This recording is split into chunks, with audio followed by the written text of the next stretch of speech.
She thought her blindness made her unwanted until the rancher whispered, "You belong with me." The year was 1881, and the small station at Willow Creek baked under the late afternoon sun. The platform boards groaned with every step as rancher Luke Hart stood waiting, his hat brim pulled low to shade his eyes from the glare.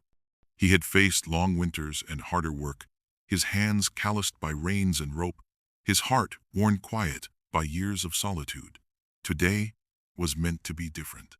Today, a stagecoach carried the answer to the letter he had written by lamplight, a plea for companionship, for someone strong enough to share a life on the frontier. He had expected a woman built for survival, one who could split logs and stand tall against the storms that swept across the plains. The whistle of the approaching coach cut through the stillness, a sound that set his pulse quickening. Dust rose on the horizon, curling like smoke, until the heavy wheels clattered against the road and drew up in a cloud before the platform. The horses stamped and tossed their heads, sweat darkening their hides. Luke squared his shoulders as the driver climbed down and swung the door wide. For a moment, nothing moved, only the creak of harness and the buzz of cicadas in the heat. Then a woman appeared in the shadowed doorway, her hand gripping the frame as if steadying herself. She stepped down carefully, her movements graceful, yet uncertain. A plain bonnet shaded her face, but as she lifted her chin, Luke saw pale eyes that did not settle on him or anything else. Her gaze drifted just past him, unfocused, clouded with a blindness that caught him like a blow to the chest. She carried no trunk, no bundle of belongings, only a small worn satchel pressed close to her skirts. Luke's throat went dry. This was not the woman he had pictured on lonely nights when he dreamed of company. This was someone altogether different, delicate in frame, with porcelain skin and chestnut hair coiled modestly beneath her bonnet. The driver shifted uncomfortably, already climbing back to his seat, as if eager to move on and leave her to whatever fate awaited. The woman's voice came soft, trembling yet steady enough to carry across the platform. "Mr. Hart?" she asked. "Yes, ma'am," Luke managed, though his voice was rough with surprise. She drew in a breath and squared her shoulders, though he could see the faint tremor in her hands as they tightened on the satchel strap. "My name is Clara Whitfield. I came as agreed. If you wish to send me back, the coach is still here. I know I am not what you expected." Her words struck him harder than the heat, harder than any winter storm. She stood braced for rejection, her pride wrapped tight around her like a shield. For a moment, Luke only stared, his chest heavy with the weight of silence. Then slowly he stepped forward, his boots echoing on the wooden planks. He reached out, taking her hand gently into his own rough palm, guiding it flat against the hardened skin earned from years of work. "You're home now," he whispered. Her lips parted, surprise softening the guarded set of her face. The stagecoach rattled away in a swirl of dust, leaving them alone on the wide Wyoming platform. And in that stillness, a promise hung between them, fragile yet real, like the first spark of a fire waiting to catch. The ride from the station to the ranch was quiet, the wagon wheels crunching over dry earth and the horses snorting in the heat. Luke held the reins steady, his gaze fixed on the long stretch of land ahead. Clara sat beside him, her bonnet ribbons trembling in the breeze, her hands folded tightly over her small satchel. She did not look around, though the prairie stretched wide and endless on every side. Instead, she tilted her head, as though listening to every sound, the creak of the wagon, the beat of hooves, the lonely call of a meadowlark rising from the grass. When the cabin came into sight, Luke felt a ripple of unease. It was a sturdy place, built with his own hands, walls of rough-hewn timber, the roof patched more than once against storms, but it was plain, lacking the touches that might comfort a woman. He wondered what she would think of it, if she could see it at all.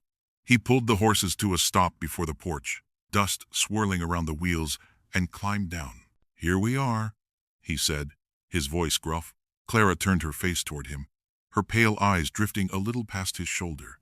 She reached out, waiting. Luke took her hand and guided her carefully down, his grip steady. Her boots touched the earth, and for a moment she stood still, her fingers brushing the porch rail as though to measure its shape.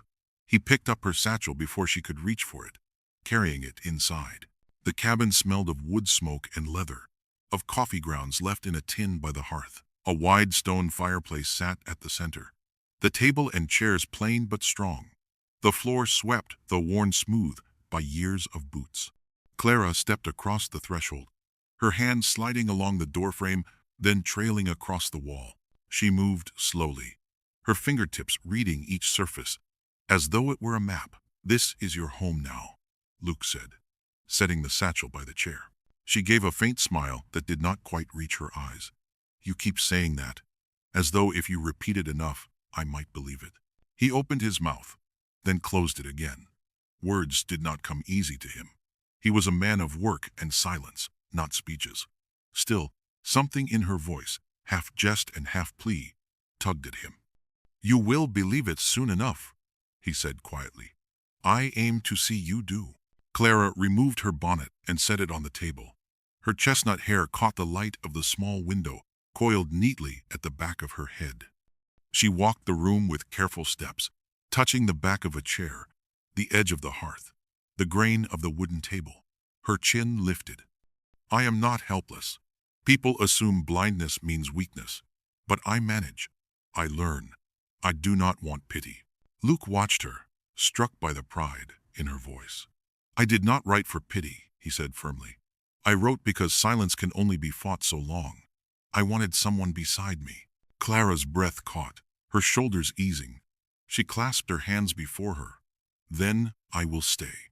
The wind sighed against the cabin walls, carrying with it the sound of the wide Wyoming plains. And within the quiet house, something unseen began to take root. The days that followed settled into a rhythm that was new for both of them. Luke rose before the sun, as he always had, tending to the cattle and mending the fences, while Clara moved through the cabin with steady hands, mapping her world by touch. She swept the floor, boiled beans, and baked bread with quiet determination. Each evening when Luke returned, weary and coated in dust, he would find the lantern lit and the table set. Though silence filled the cabin more often than talk, it was no longer the heavy kind that weighed on a man's chest. It was softer, edged with the sound of Clara's humming, or the gentle scrape of her chair against the floor as she worked. But beyond their walls, the world was not so kind. Willow Creek was a small town, and small towns were quick with gossip. It began as murmurs at the general store, then spread across the saloon, the church steps, the blacksmith's shop. A man as solid as Luke Hart could have had his pick of half the county, they said, yet he had tied himself to a blind woman. Some shook their heads with pity, others smirked with cruel amusement. By the time Luke heard it himself, the words carried sharp enough to cut. It happened on a trip for supplies. The sun was high, and the store smelled of dust, molasses, and leather. Luke stacked flour, beans, and nails on the counter, keeping his voice steady as he gave his order. The clerk, a thin man with sharp eyes, glanced at him with a smirk curling at the edge of his mouth. "Didn't know you had a woman up at the Hart place," he said. "Mail order, they say. Shame about her being blind as a bat. A man like you could do better." Luke's fist tightened until the leather of his glove creaked. He wanted to slam the man into the shelves, to silence him with one hard blow, but instead he gathered his goods and walked out without a word. The insult followed him like a shadow, gnawing at him as he loaded the wagon. On the ride home the words echoed in his head, sharper than any whip. When he reached the cabin, Clara was seated at the table, her head bent toward a torn sleeve she was stitching. Her fingers moved with patient precision, the needle slipping through fabric with sure strokes. Luke hesitated in the doorway, his chest heavy with anger. He did not want to tell her, did not want to lay the weight of cruelty on her shoulders, yet when she lifted her head, her pale eyes sharper than he expected, she spoke first. "They are already talking, aren't they?" she asked softly. Luke let out a long breath. "Yes, and they think I made a mistake." Clara's hands stilled on the cloth. For a moment her lips trembled, then she pressed them together. "They always do. I have been pitied, mocked, ignored. I do not want pity now." Luke stepped closer, his shadow falling across her lap. His voice came rough but steady. "They will not call you useless. Not while I draw breath. Her lips parted, surprise flickering across her face. No one had ever promised her such a thing before. The fire crackled in the hearth, filling the silence between them. For the first time since she had stepped off the stagecoach, Clara's shoulders loosened, and for Luke, the weight of the town's judgment mattered less than the quiet strength of the woman before him. The mornings came sharp and cool. The prairie sky stretched wide and pale above the land. Luke rose with the dawn as he always had, pulling on his boots and saddling his horse before the sun had cleared the ridge. Clara would already be awake when he stepped back into the cabin, her hands busy with dough or sweeping the floor, her pale eyes turned toward the faint light spilling through the window. She moved with care, yet with a steadiness that surprised him, her fingertips trailing along the walls, the table, the chairs, until every step carried a memory of the room. In the first week, she learned the shape of the hearth, the grain of the wooden table, the spot where the boards near the door creaked under weight. Her bonnet hung by the door, her shawl folded neatly on the chair she had chosen as her own. Luke found himself watching her when he thought she could not tell, struck by the quiet determination in the way she carried herself. She did not stumble, she did not complain, and each time she completed a task on her own, a small flicker of pride touched her lips. Luke began to show her the land in his own way. He would lead her to the porch at dawn, the air cool and smelling of pine, and describe what he saw. The creek ran thin but steady along the edge of the pasture, the cottonwoods shivering in the breeze, the cattle moving slow through the grass. Clara tilted her head and listened, her face calm, her lips parting as though she were drinking in each sound. "The land is alive," she said once, her voice soft. "I can hear it breathe." That evening he taught her to listen for signs the way he did. The low moan of cattle meant thirst. The sharp yip of a coyote meant danger close by. The restless beat of hooves meant a storm not far behind. Clara listened with her whole being, nodding faintly, repeating the sounds until she understood. "Then perhaps I see more than most," she said, her clouded eyes turned toward him. The words settled deep inside him, striking him harder than he cared to admit. In the cabin, her learning continued. She touched each shelf, counting jars and tins by their shapes, arranging them in a way she could remember. She tested the stove with cautious fingers, mapping its edges, and soon was baking bread that filled the house with warm fragrance. Luke came in one evening to find her humming over a pot of beans, her hands dusted with flour, the glow of the fire soft on her face. It was a sight that tightened something in his chest, something he had not felt in years. As the days passed, Luke began to hear more than the sounds of the land. He heard her humming while she worked, a tune unfamiliar yet steady, as if she were stitching the silence of the cabin with music. He found himself pausing outside the door before entering, listening, letting it settle in him like warmth after a long ride through cold wind. And Clara, though blind, seemed to see the world more sharply with each day, her strength rising like the prairie grass after rain, firm and rooted, unshaken by the judgment of others. The summer sun bore down hard, baking the land until the earth cracked and the grass turned brittle beneath the hooves of the cattle. The creek that cut through Luke's ranch had shrunk to a thin ribbon of water, its banks dry and crumbling, and the herd grew restless, lowing deep in their throats as they searched for something green to eat. Each morning Luke saddled his horse before dawn, riding the fence line with his jaw tight, his eyes searching for patches of grazing that might last a little longer. Dust clung to his clothes, settled in the lines of his face, and when he came back to the cabin at night, his boots dragged heavier than they had in years. Clara noticed every change in him. She could not see the scorched fields or the dying grass, but she heard it in the silence he carried through the doorway. His voice was rougher, his steps slower, and his hands lingered longer on the table as if the weight of the day pressed into his bones. She set her work aside when he entered, listening close, letting the sound of him tell her the truth he tried not to speak. One evening, as the last light bled across the plains, Luke sat at the table with a cup of black coffee untouched before him, his shoulders slumped, his hat resting on the chair beside him. Clara reached across the table, her hand brushing the edge until it found his sleeve.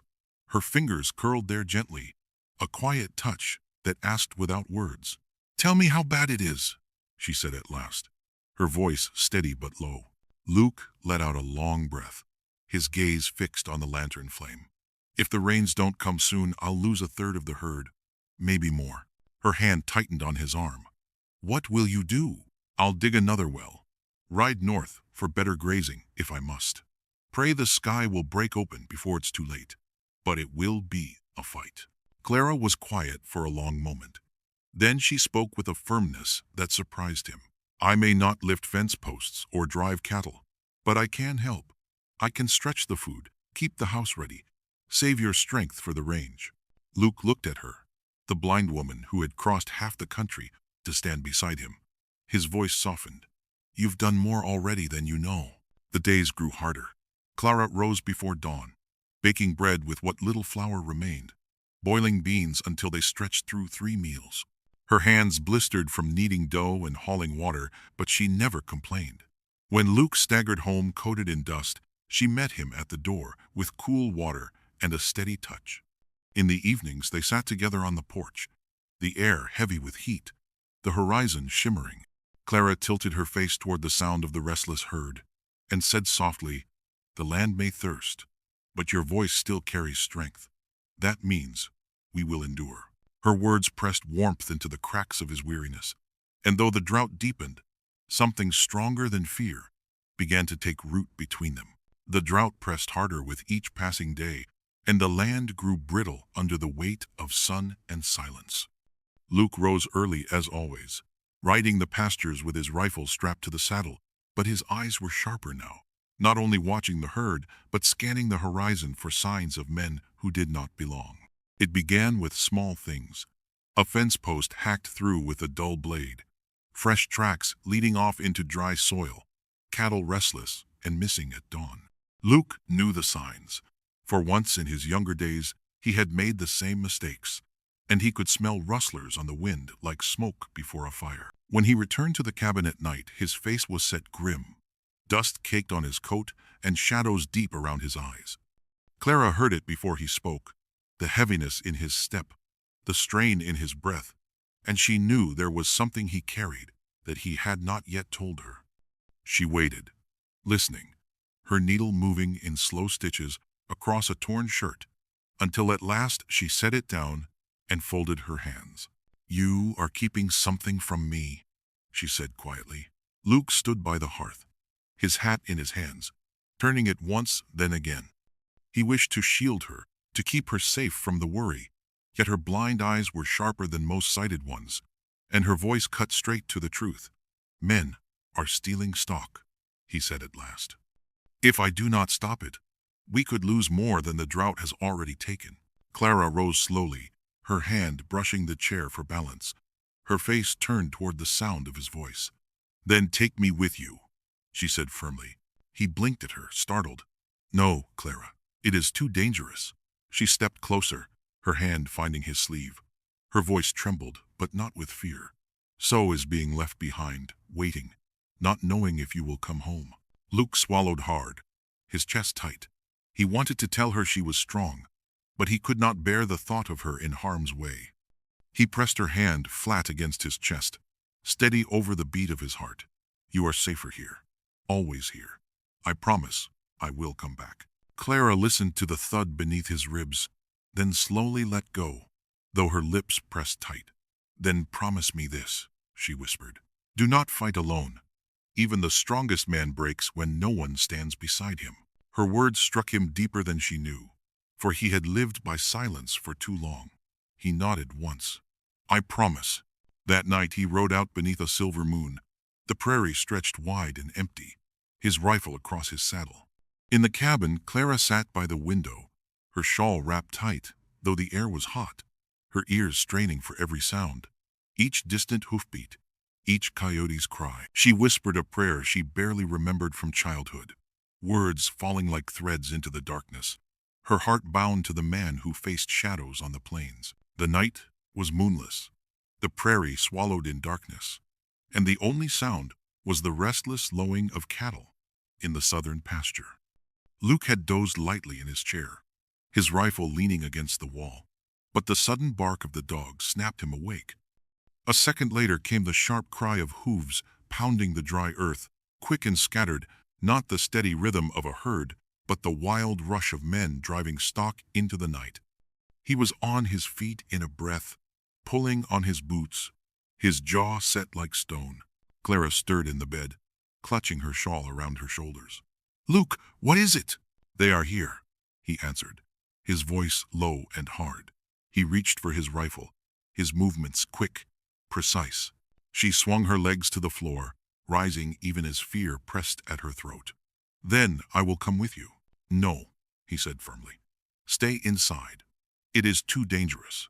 But as he strode to the door, she heard the tremor beneath his words, the weight of a man who knew he might not come back. Her hand found the table, steadying herself. She would not be left behind in silence. Not again. Not while danger tore at the walls of their life. Luke mounted his horse in the yard, the dog snapping at shadows. Shots cracked across the pasture, sharp bursts of sound that echoed against the hills. He spurred his horse forward, his rifle raised, his heart pounding with every flash of fire in the distance. Back in the cabin, Clara stood still, her breath quick, her ears straining. The cattle bawled in panic. Men shouted curses. The chaos of violence pressed against the night. She told herself she would not tremble. She moved quickly to the shelf, found the lantern by touch, and struck a match. The wick flared, light spilling warm and steady into the room. She lifted it high, her hands shaking only for a moment, then set it on the porch rail. But one lantern was not enough. She lit another, then another, dragging them from the kitchen, from the bedroom, until the homestead glowed like a beacon across the prairie. The light cut sharp against the dark, spilling across the yard, chasing away the shadows where thieves hid. She could not see the men, but she could hear their shouts change, fear in their voices, as the sudden brightness revealed their movements. Luke seized the moment, firing into the air, driving the cattle back toward the corral. The thieves scattered, their horses thundering away, curses trailing in the night. The herd, confused but alive, surged back into the pasture. Clara stood in the doorway, her shawl tight around her, her face pale but steady. She listened to the hoofbeats fading, the cries dying away, the land settling into uneasy silence. Then at last came the sound she had been waiting for, the heavy rhythm of Luke's horse returning.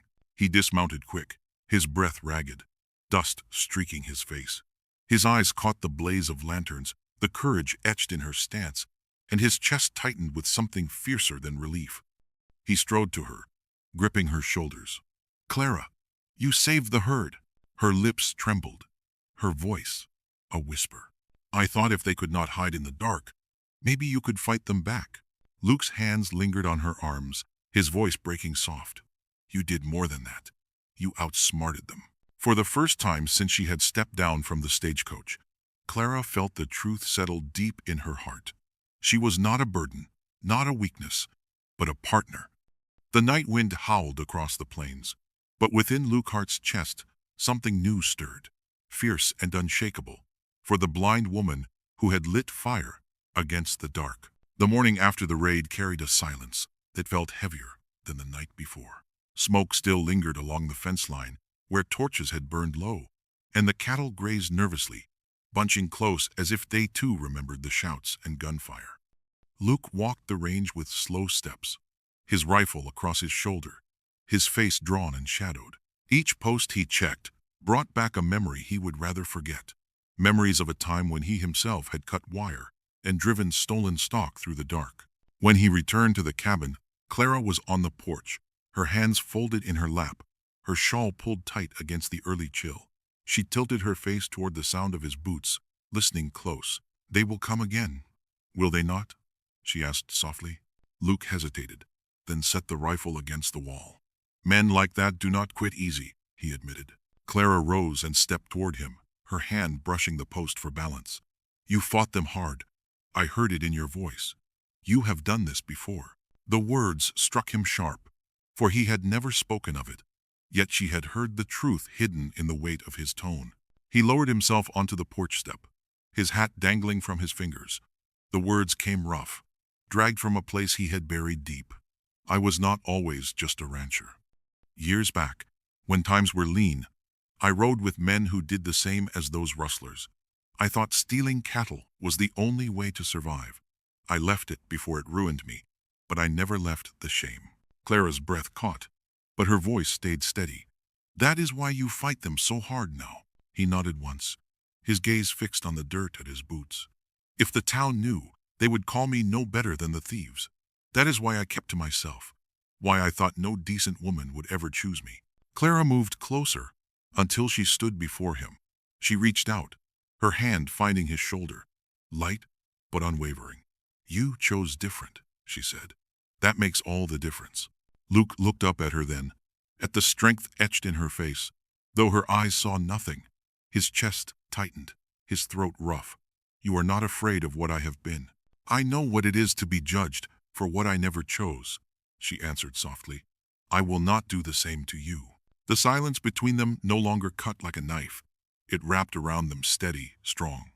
Luke reached up, catching her hand in his and pressing it against his chest, the beat of his heart steady beneath her palm. Clara, he said, his voice low, I do not deserve the faith you have given me. Her lips curved faintly, her chin lifting. Then prove me right. The words settled deeper than any wound. For the first time in years, Luke Hart felt the grip of his past loosen, not gone, but no longer choking him. And Clara, who had crossed the prairie with nothing but stubborn will, now carried a truth he had never dared share with another soul. The days shortened as summer waned, and the air carried the scent of dust and dry grass. Luke worked from dawn until the stars burned cold above the plains. Yet even his long hours could not hide the heaviness pressing on him. Clara noticed it in the way his boots dragged across the porch, in the silence he carried into the house. She listened closely, her hand often reaching for his sleeve as though to remind him she was there. One evening she sat on the porch steps, her face pale, her hands folded tight in her lap. When Luke returned, she did not rise to greet him. He set down his hat, crouching beside her, and saw the tension in her mouth, the stillness that was unlike her usual calm. What is it? He asked, his voice low. She turned her face toward him, her eyes clouded but steady. Luke, she whispered, I am with child. The words struck him silent, his breath caught in his chest. For a moment, the world itself seemed to hush, even the restless wind stilling across the dry pasture. He reached for her hand, covering it with his own, but before he could speak, she continued. I do not need comfort, she said, her voice trembling. I need truth. A blind mother, out here in this wilderness. People will say the child is doomed before it draws breath. They will use it to shame you. Luke's jaw tightened, the weight of the town's gossip already echoing in his mind. Sharp as spurs, he forced his voice steady. Let them talk. This ranch is ours, not theirs. And this child is ours too. Tears slipped down her cheeks, though she kept her chin lifted. You would claim it gladly, even knowing the burden?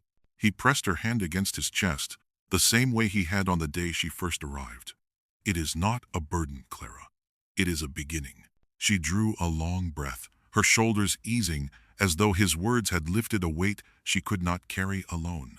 Still, when Luke next rode into Willow Creek, the whispers circled him like vultures. At the well, a woman sneered. Blind as she is, how will she raise a child? Another muttered, fool rancher, tying himself to weakness.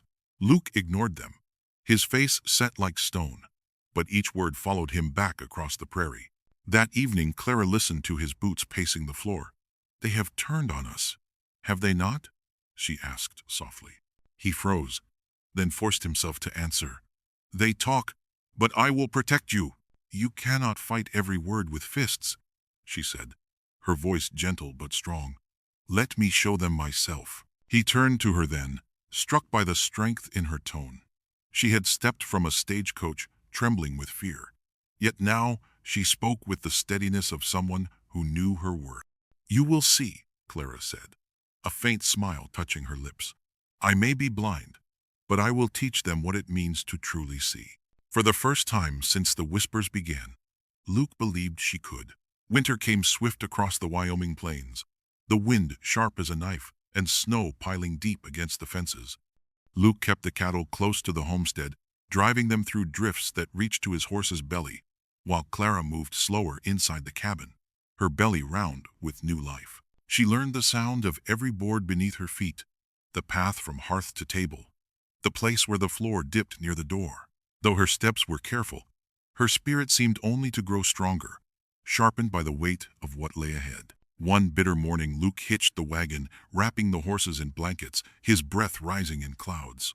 Clara stood by the door, her shawl pulled tight, her chin lifted. "I will not hide," she said firmly. "They will see me as I am." Luke wanted to argue, but he saw the resolve etched in her face and knew words would not move her. He helped her into the wagon, tucking a blanket over her knees, and together they rode through the white silence toward Willow Creek. The town square bustled with men stamping their boots and women clutching baskets, their faces red from cold. Voices carried across the street, but when Clara stepped down from the wagon, the chatter thinned. She held one hand to Luke's arm and the other against the air as though bracing herself. The hush that spread was heavier than snow, and she felt it press against her skin. At the store door, the clerk glanced up, his eyes narrowing. Luke ordered flour, beans, and coffee, his tone steady, but the silence behind them carried barbs sharp as any blade. Whispers rose just low enough to sting. Poor woman, blind and heavy with child.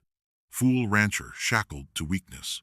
Clara's breath caught, her throat burning. She turned toward the sound, her pale eyes unfocused, yet unflinching. "I hear you," she said, her voice carrying through the room. "You see weakness, but you are blind to what matters. This ranch, this child, this life, we built it with work and with trust. That is more than gossip will ever give you." The words hung in the air, sharp as frost. For a long moment no one moved. Then, from the back of the room, a voice spoke. It was Mrs. Kowalski, the farmer's wife, who had shown her kindness once before. She stepped forward, laying a hand on Clara's arm. "She speaks true," she said firmly. "And if you doubt her strength, ask what man here would ride blind into a storm and still come out standing." A ripple of uneasy laughter stirred, and the judgment in the room softened, if only by a breath. Luke watched heads bow, shoulders ease, faces change. Clara's chin remained high, her hand resting calm on his arm. For the first time, the stares did not pierce her. They passed over her like wind across snow. Later, as the wagon creaked homeward, Clara leaned against Luke's shoulder, her breath warm in the cold air. "Do you think they understood?" she asked quietly. Luke looked at her, at the life they were shaping, rough and unpolished yet real. "They do not need to," he said softly. "I do, and that is enough." Snow lay deep across the Wyoming plains, drifting high against the fences and barns until the land seemed swallowed in white silence. The wind howled over the hills, rattling the windows, but inside the cabin the fire glowed warm and steady. Luke sat by the hearth with his boots stretched toward the blaze, his hands resting heavy on his knees. Across the room, Clara stood near the table, her shawl wrapped close, her figure round with child. Her movements were slower now, but there was a calm strength in the way she touched the chair, the wall, the edge of the counter, every step certain, as if the cabin itself had become a map she carried in her memory. Luke rose and moved to her side, steadying her elbow, though she shook her head with a smile. "I can manage," she said softly. "You can," he answered, his voice rough with pride, "but you do not have to manage alone." Her lips curved, and she turned her face toward the sound of his voice. "I think I believed that the day I stepped off the stagecoach," she said. "I only needed time to know it was true." The storm eased after 2 days, and the wagon carried them into Willow Creek once more.